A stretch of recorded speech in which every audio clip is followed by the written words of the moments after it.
Some health practitioners are to blame for young women resorting to illegal backroom abortions. That's according to Health Deputy Minister Dr. Sibongiseni Dhlomo, who was speaking during an awareness campaign to alert the youth about the dangers of illegal abortions. Dr. Dhlomo says that health practitioners' attitudes need to be changed to allow for a safe space for young women who wish to terminate their pregnancies. The Termination of Pregnancy Act came into effect in 1996. It allows women who are up to 12 weeks pregnant to abort. Despite this, many young women still risk their lives by using illegal backroom abortion practitioners. They cite reasons such as stigma and rude and judgmental healthcare workers. As part of commemorating Women's Month, the Deputy Health Minister led an awareness march to alert the youth about the risks of illegal abortions. We need to create youth zones, but youth zones must go with some confidentiality. So when they actually have a concept, but you don't create an environment that is conducive, we need to make sure that young people can either enter through that other door or this door or be taken to a separate room. The Soul City Institute, a feminist organization, echoed the minister's sentiments. I think the Deputy Minister, as the champion of this, is within his department for him to take legal action against those who don't provide the service in the way that they should. Youth from different schools in Gauteng formed part of the awareness march, where abortion posters were removed from street corners. They emphasized the importance of such campaigns. They can bleed a lot, and also they can mainly it can be fatal for them. There's no shame in choosing that you're not ready to have a child. When you go to their clinics, public clinics, you don't have to pay. You just go there and they'll do abortions, and it will be good because they will clean you, they will give you medication, and then you'll be fine. Dhlomo says he will intensify the fight against illegal abortions by partnering with law enforcement to arrest the perpetrators. Offenses Timo, SABC News, Germiston. Phinah Kodisang is the Chief Executive Officer of the Soul City Institute for Justice, and she joins us now for more. Thanks so much indeed for joining us, and welcome to the program. Thank you, Peter, for having me, and good evening to everyone. It's shocking, and some people might be surprised in other parts of the world if they found out that abortions are legal in South Africa, and yet many people still go to the back streets and seek illegal abortions. How is this happening, and why? It's not only legal, it's also free. And people still opt to go for a service where they need to pay, because if you don't provide the service in the right manner, if the attitude toward the service that you provide leaves people feeling that they will rather go somewhere else, they create a market for those that don't give the attitude, they just give the service. So what young people then want is a service that is attitude free, and that is why we see them, instead of coming to a free service, they go where they pay, but they go where their lives are risked because they lose their lives. We've had young people who come, damaged, internal organs damaged, heavy bleeding, some having lost their lives. And, the health system now has to carry the burden of now fixing what has gone wrong in the illegal backroom abortions. You've talked about an attitude problem.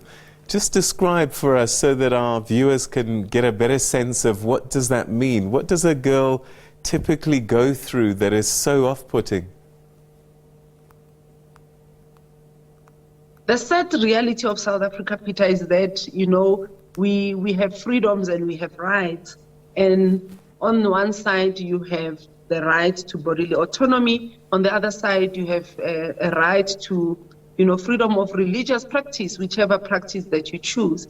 So you find that the service providers who are then in these facilities, at the point of providing service, would choose, consciously, because of their belief system, not to offer the service because it goes against what they believe. And so instead of then looking at a health provision service, it becomes a moral issue that is put on the table, and young people then are returned without being offered the health service that they require at the time that they require it. And because it's a timely service, young people then opt to go somewhere else. So young people typically go through, nurses who plainly refuse, and as the Deputy Minister noted, plainly refuse to offer the service because they believe it's, their belief system is against it. And they look at these young people, and rightfully so. I mean, a 12-year-old, a 15-year-old, you still want them, to have other options. And maybe what we then need to engage in is to look at comprehensive sexuality education that speaks not only when something has happened, where we now say, should we or should we not give you an abortion service, but where we say, let's then prevent even pregnancy itself, the incidence of pregnancy. Let's prevent that so that we don't get to a point where now we are leaving you with options of coming in through the legal system or opting for the illegal system. All right. So what you're saying is, I know that before these abortions are done, there is some counselling that does take place to make sure that the girls know what they're doing and they're sure about it.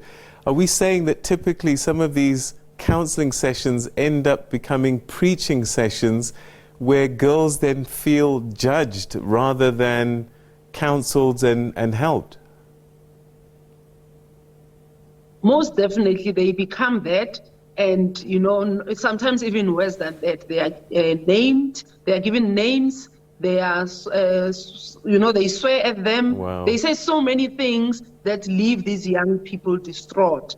So instead of just a counseling session, it becomes about morality. As I said, it also becomes about how loose young women are. It becomes the opposite of what it is meant to be. And so that is why we find that, especially today when we were with the Deputy Minister and having a dialogue with young people, some were almost in tears in describing how this is destroying their futures, because all they wanted is to go to a clinic and be offered a service that they were promised is available for them. And one young woman also noting that it's not always where a young person would fall pregnant because they chose. A choice was made for them through rape, and therefore they don't want the trauma of going through rape and somebody again accusing them of something that they know nothing about. And so we have these issues that we have not yet really found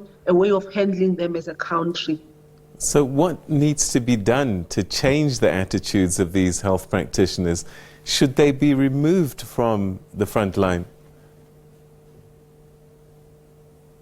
I think if you speak to young women, they'll say most definitely remove them. Yeah. A call was made today to the Deputy Minister to even say these old mamas that are in the clinics are giving us attitude, but I know that it's not only about age, it's about understanding the principles of the Constitution of South Africa and also understanding the health principles. Like I say, we deal with abortion as if it's not a health matter, but it is a health intervention, and there are clear recommendations that the WHO has made on how these services must be provided. So we won't be solving the problem by removing the nurses who refuse to offer service. If 90% of nurses in South Africa refuse to offer the service, who will then be in these facilities if our solution is to remove them?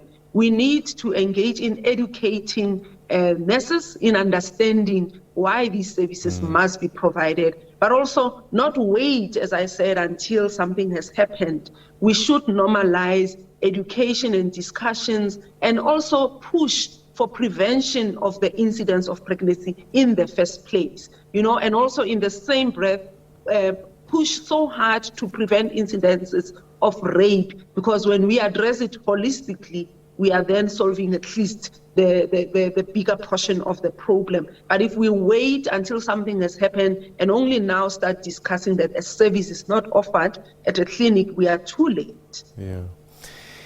I believe that stigma is a big thing as well, and that one of the fears that some girls have is that these legal abortion clinics are quite public, and so it's difficult to walk into these facilities for fear of being recognized or being seen. How can we mitigate that? Because the stigma is a big thing. We must normalize, like I said, it becomes stigmatized because it's not the norm.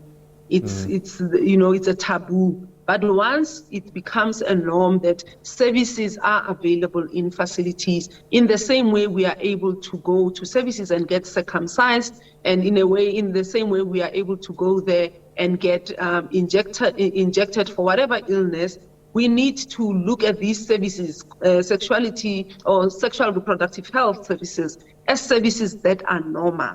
They should not be a taboo. But in our society, they are a taboo, and that is why we have problems, because we don't have facilities where we could, say there will be a facility 5 kilometers away from the community where no one will see who goes in there. They will end up knowing. So we must then provide these services where other health services are provided, but deal with the attitude and deal with the information and the knowledge that we create around these services to remove the stigma that surrounds these services.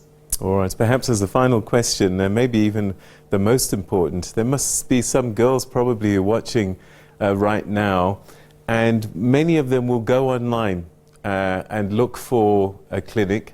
How do they know which ones are legal and which ones aren't? What should they look out for? The department has a website. They have a web-based BWise, right, which gives information.